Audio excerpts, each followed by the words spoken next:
David possessed knowledge unknown to many. In chapter 17 of 1 Samuel, we witness the clash between the army of Israel and the Philistines, led by the imposing warrior Goliath. During a visit to the camp to bring supplies to his older brothers, David encountered Goliath for the first time. The Philistines were positioned for battle near the valley of Elah, southwest of Jerusalem. Saul and his soldiers were on the other side of the valley. For 40 days, Goliath, a giant in the Philistine army, challenged the Israelites to send a warrior worthy of him. His presence caused terror. According to 1 Samuel 17:11, Saul and the Israelites were terrified upon hearing his words. Goliath was enormous. His spear had a point weighing about 15 pounds, and his armor weighed about 125 pounds. He stood between 9 and 11 feet tall. David, despite his youth, was not overcome by fear. He asked the men, "What will be done for the man who kills this Philistine and removes the disgrace from Israel? Who is this uncircumcised Philistine who dares to defy the armies of the living God?" This is found in 1 Samuel 17:26. Eliab, his older brother, was angry with David and accused him of presumption. But David had only asked a sincere question. Saul also doubted him, saying he was only a youth. Still, David persisted and said he would face Goliath. Even Goliath ridiculed him. "Am I a dog that you come to me with sticks?" and cursed him by his gods. David faced his brother, faced Saul, and faced Goliath, and none of them trusted him. Still, he pressed on. But David was not afraid because he trusted in the living God. While everyone else saw Goliath as a giant, David saw him as an uncircumcised man defying the Lord of hosts. He saw with spiritual eyes. He cared not just about victory or the promised rewards, he cared about God's honor. David said to Goliath, "You come to me with sword, spear, and javelin, but I come to you in the name of the Lord Almighty." He understood that it was not his own strength, but God's strength that would carry him. His goal was not his own glory, but that all the earth might know that there is a God in Israel. Furthermore, David had courage because he remembered his past experiences. He told Saul how he had faced a lion and a bear while tending sheep. He knew the same God who had delivered him before would deliver him now. This shows us how small victories in the past prepare us for great challenges in the future. David didn't back down. He ran toward the giant, picked up a stone, and hurled it with his sling. It struck Goliath in the forehead, and the giant fell face down. David ran, grabbed Goliath's sword, and killed him. When the Philistines saw their champion dead, they fled. The victory was David's, but above all it was God's. Romans 8:31 reminds us, "If God is for us, who can be against us?" And 1 Corinthians 15:57 says, "But thanks be to God who gives us the victory through our Lord Jesus Christ." The victory belonged to David, but above all it was God's victory. Romans 8:31 reminds us, "If God is for us, who can be against us?"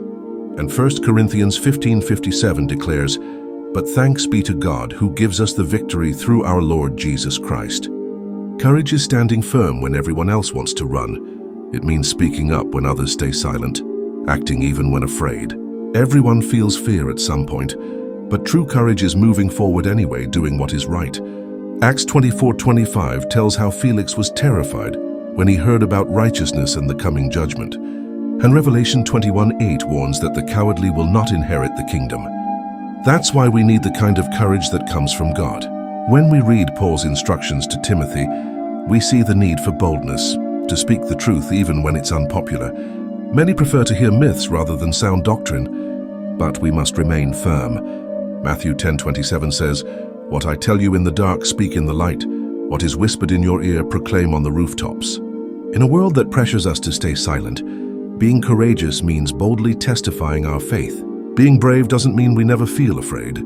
It means we don't let fear stop us. In daily life, whether at school, at work, or in the family, we face difficult choices. That's when courage is revealed, telling the truth, acting with integrity, standing up for the oppressed, even when it costs us something. The story of David and Goliath shows us that with faith, we can overcome giants. True courage comes from our relationship with God. He is the one who strengthens us. He is the one who equips us. Put your trust in the Lord, He never fails. And with Him by our side, no challenge is too great. Courage isn't the absence of fear, it's faith in action. God performs miracles in the lives of those who surrender to Him. If you trust Him, He will do wonders through your life.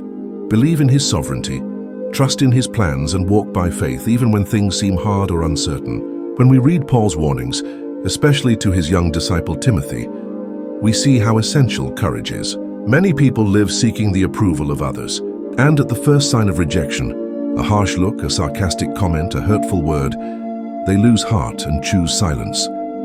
But God calls us to stand firm. In 2 Timothy 4, Paul warned that a time would come when many would not tolerate sound doctrine. Instead, they would seek teachers who say what they want to hear, confirming their desires, turning away from the truth. We cannot follow that path. We cannot stay silent when the truth must be spoken. We must proclaim what we've heard from God with courage, even if it costs us rejection. Matthew 10:27 says, "What I tell you in the dark, speak in the light. What is whispered in your ear, proclaim on the rooftops." In other words, open your mouth. Don't bow to the pressure of the times. Don't hide, speak boldly.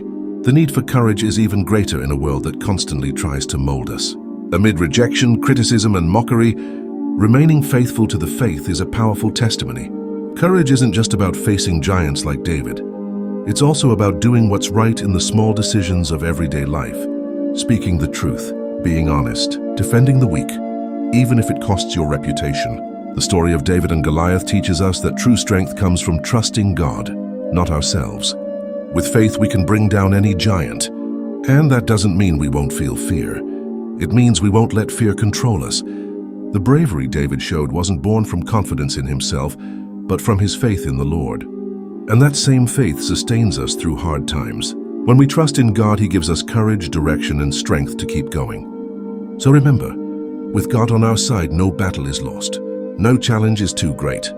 No crisis is bigger than the grace of our Lord. Victory belongs to those who remain firm. Be courageous, rise like David. Face your giants with faith, proclaim the truth. Defend the name of the Lord with boldness, because those who trust in God will never be put to shame.